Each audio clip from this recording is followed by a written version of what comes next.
Going on, dudes and dudettes? So the Chargers did make a big extension of one of their top offensive tackles in the left tackle, in Rashawn Slater, sending him to a 4-year, $114 million contract, which included a record $92 million guaranteed over the next 4 years. So yeah, NFL contracts are weird because it matters on the guaranteed money. So that's exactly what you're going to get no matter what. Then you can work up to the rest of the contract. So he barely has to work up to anything. He's going to get most of that money guaranteed over the next 4 years no matter what. So I think they did that so they don't need some type of another negotiations after a couple of seasons if he does still end up playing well and is healthy and all that stuff. It's just like, yeah, dude, we already signed you up. You're going to get your money. Just wait till like that 4th year and you'll be copacetic. But yeah, definitely very happy they're able to get one of their bookends on that offensive line, and then they already have that top guy in Joe Alt that they drafted last year, who's looking pretty good going into his 2nd season on the right side. So that's going to be pretty awesome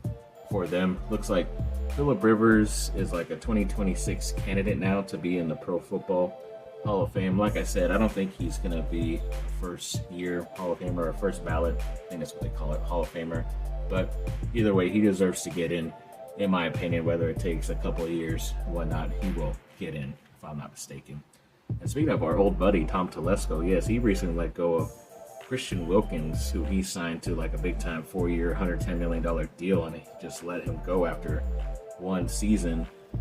And it goes back to some of his big signings. J.C. Jackson, when he had with his last year with the Chargers, he signed him for a 5-year, $82-something million deal, and both those players in the span of those 2 years only played 12 games, which is pretty insane. I do like Christian Wilkins for the Chargers. I know he had a thing where it's like they are letting him go because they're able to avoid off a lot of the rest of his contract because he's not doing the correct type of rehabilitation and all this stuff for his ankle or leg, whatever it is. And I'm assuming he just didn't want to because it's the Raiders. Why would you want to stay there, even if it is in Vegas? But just going back into the history of Tom Telesco, they put up this thing from like 2019 to 2023, his last couple picks there in that half decade. It's like when it comes to like good to bad players, most of those guys have left the team. Only Herbert and Slater are there. A couple of guys are above average, even the ex-USC guys above average. A lot of guys below average.